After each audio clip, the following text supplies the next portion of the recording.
All right, good morning, ladies and gentlemen.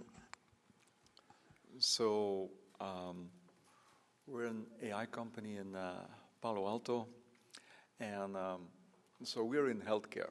And before I lose part of your attention, because I know that healthcare, is, like it's boring, it's old, it's still an industry that fights, against digital. There's still an industry that thinks that gut is actually as important as data, and the consumers of the product of healthcare still are unemancipated, but we're getting there. And so certainly with AI, and but I see a lot of young entrepreneurs, and they start and they say we're going to bring AI to healthcare, and then a year later I meet them, and it's as as if they are playing in an episode of The Walking Dead, like all the day they are fighting, zombies so that they don't bite them and they become one of them, But lately, so things are changing, and there is a tipping point coming. And the great thing about tipping points is it's a phase shift, and it's basically out of control, So it started in December. I was like, December is like the month that the most conservative media suddenly say something controversial, because nobody paid attention. We are, making our Christmas tree and buying, online stuff for, and the Lancet says suddenly the doctor, replacing it with an intelligent robot no longer seems implausible. The Lancet. Then, CVS said, well, the doctor is no longer the gatekeeper. That means that perhaps the patient is the gatekeeper. And United Healthcare said we're going to reimburse genetic tests. And, the Houston law said it should be a civil right. Medical data should be a civil right. I don't know if you know, but, Eric Topol is fighting that battle for a long time. Hospitals are still debating that the data they extract from our bodies are theirs and not ours. It's still a debate. And then, of course, Apple opened up, like with, is going to open up the medical records with Glimpse. That's also great news. And then, of course, and I put the physical formula next to it, because you have Amazon, and they together with Berkshire Hathaway and with JP Morgan, Amazon is velocity, the others are mass. What do you do? If you do mass and velocity, you get momentum. So things are moving, and I think we're on a tipping point. The center cannot hold. So I 100% sure by 2020 we are talking about a complete new way of looking at healthcare. And so we are in precision medicine. It's actually medicine 2.0. What I would call, because basically if these are all the omics that we are doing, and we are doing this for consumers, and I'll tell you how we do it. Because you see, look at the genome as a data cube, and let's say that the cells are the chromosomes, and then you need several dimensions to look at that data. And each dimension adds value or impacts that data. So the scans and the anatome, pharmacogenome, what you take from pharma has an impact on your genome, your phenome, of course, and then your exposome, the environment. So we do all these things. And how do we do it? Because, of course, people say, oh, but consumers don't have any access to that data. And how, and you tell them to train their own AI, that's, 20 years ahead. No, it is not. It's probably a year ahead. And this is how we do it. How does our AI build up this data collection from your bed? You can just, on your phone, train your AI. Look, first of all, the proteome. Well, the AI just asks you, where was your last blood test? And 60% of the market is LabCorp and Qwest. Well, we wrote importers for that. We also wrote importers for the other hospitals. It just takes your blood tests data, which is basically, in the structure that the machine likes, It's rows and columns and numbers and ranges and continuous variables, so everything we need. There's not a lot of structure to be done there. And it puts that all where we've also added blockchain to our company. Why? Well, because we want to store it on the edge device. We all have smartphones. There is enough storage facility to store it there. And not even to store it there, first to shred it in pieces and spread it and encrypt it and put the coordinates on the blockchain. And that's the only way that we're going to own that data. The next thing, your genome. Well, there's already 4 million genomes sequenced. Actually, from 2016, we had 1 million genomes sequenced. Every year it doubles. So that means by 2026, which is not that far away, we have 1 billion genomes sequenced. So prices will go down dramatically. And if we have that genome, everything around there, the omics, they actually generate an enormous universe of numbers. And numbers become narratives and worlds, The physiome, well, for 10 years we have already done APIs and given consumers access to all sorts of devices. Well, let's go into these portals. Let's ask the consumer their password, let's encrypt it, and let's scrape it and put it on their smartphone. The Clinome, we are working with another company, Human API, and very soon, of course, Apple will open up and other companies will open up. We just scrape these genomes. These clinomes, the medical records. And we don't take a lot of these things in medical record because, most of it are anecdotes. We just need numbers and structured data like surgeries, when, hospitalizations, diagnosis, complications. All the rest is narrative. Microbiome, the 1 million genes in your microbiota, your bacteria. It's really interesting. If you go, we work with uBiome, and so it's basically the U is micro. It's basically microbiome, and it's a bit like Game of Thrones of all these bacteria in your body, so that are introduced to you, and you can compare like how many do you have. It's really interesting. Pharmacogenome. There is a list of so many, not a lot of people have access to that list. We'll put it open. It's basically all the medicines that based on your genome you should take or you should not take. The phenome, we made our own product. So you just take a selfie, and out of that selfie, the CNNs will take your age, your gender, your height, your weight, your BMI, your BMR. It will say how many screenings you have to do. Based on your age and gender, it will say these vaccines you have to take. It's pretty easy. It's just a Python script, So the exposome. So we're working with Harvard on this, the medical school, and the exposome is basically, the impact of your environment and where you lived on your genome, the ozone layer, the groundwater, the small particles, And then, what we call the sociome is we scrape everything around what you've been doing to get a bit, know you better, like your zip code, your education, even if you're religious, believe it or not, it has an impact on your health. Now, as I said, we're also in AI, and one of the, I restructured my company last year just because Karpati's article on Software 2.0 was such an epiphany for me. And actually, I'm speaking to a lot of developers all over the world, like, we are in Software 1.0, we should go to Software 2.0. There is a new stack.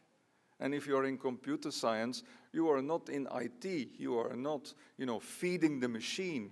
So we have to get into that new stack. So, and that new stack is a neural net.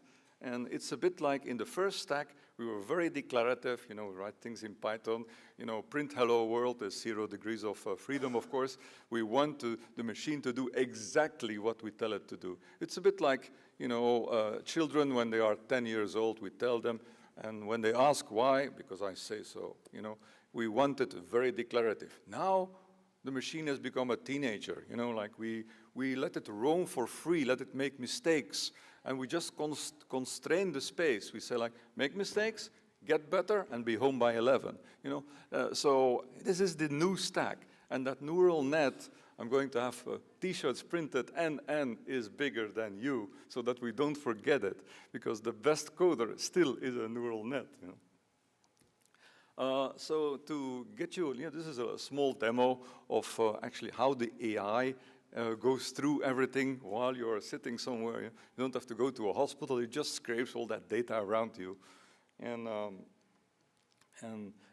you know, puts it all on your edge device, and even gives you screens. So when you would sit, you know, in a bar with your friends, you can actually say like, oh, how many of your microbiome is, or you know, your genome, and do you have that allele? We have to learn a lot of things, because as consumers, we were kept out of the medical vernacular for 100 years. So you even take pictures of your medication, you know. And blockchain, of course, why we added that? Well, it's basically the value layer of the internet. So I come from, you know, the open source generation. The protocols were free. We were really, you know, like proud to be part of a protocol.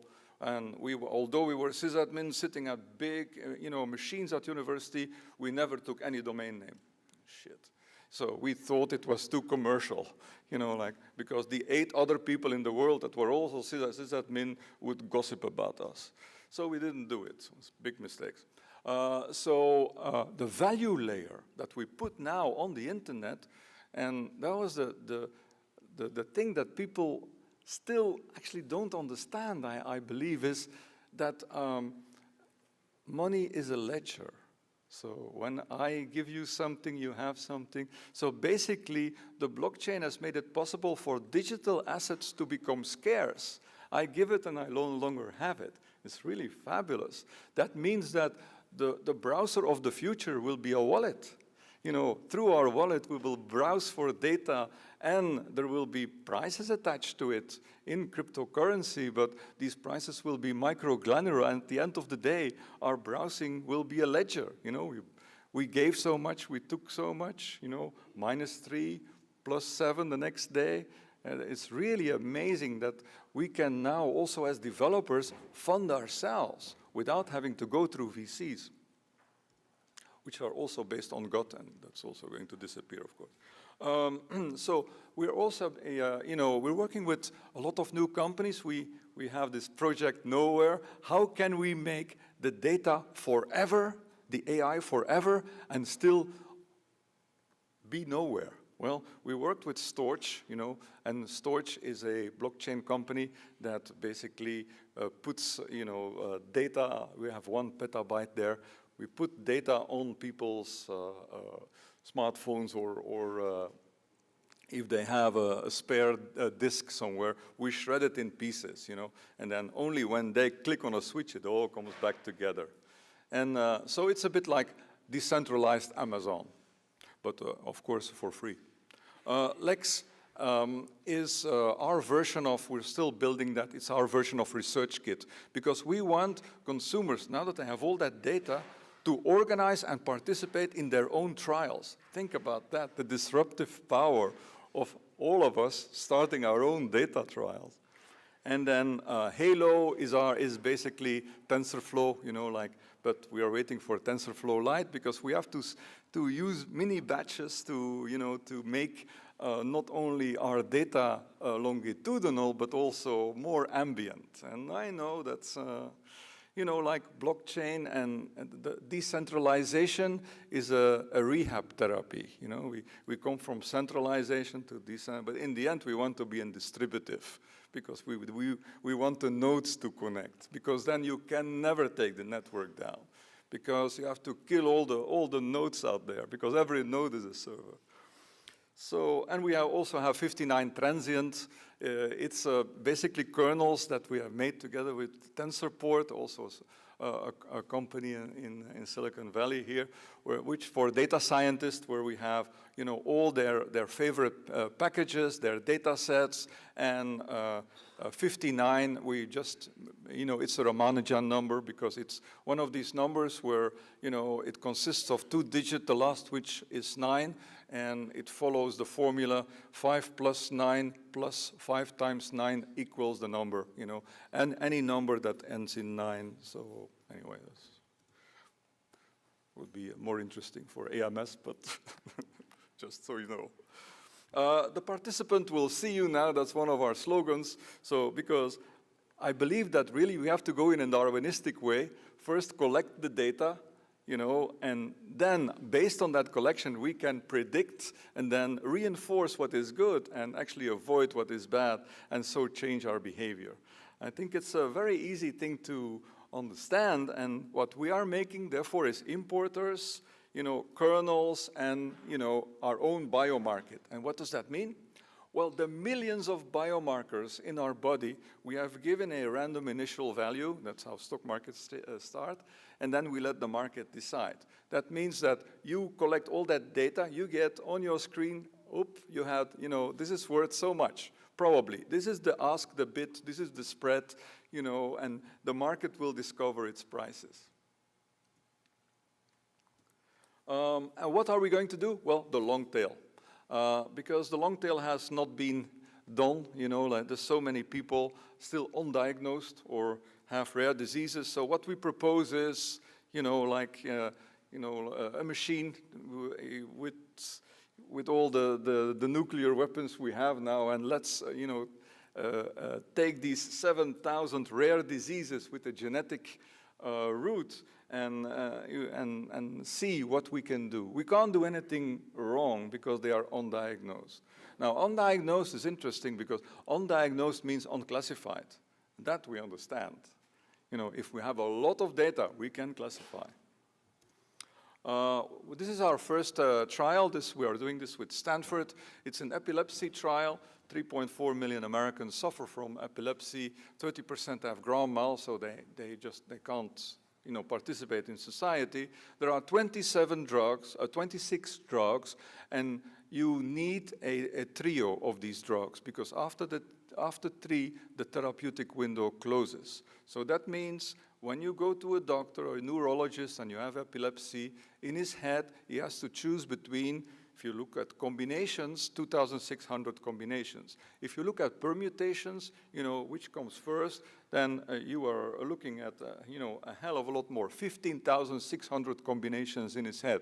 So basically, this is impossible. So these doctors need more guidance from machines. Another project, Exposomics project, we do with Harvard. We will open our GitHub we opened it already. Did we open it already? The GitHub is already open. So basically all over America, people are working and say like, this is from our environment, this is the groundwater. So we just put in our zip code and we get like all these damages to our, to our genome. And, we did an ICO. We raised $10 million. In the beginning, we thought like, shit, we should have raised more. It's such a great product. And then, a gift from God happens because, like we raised it at a fixed price of 2,300 on Bitcoin.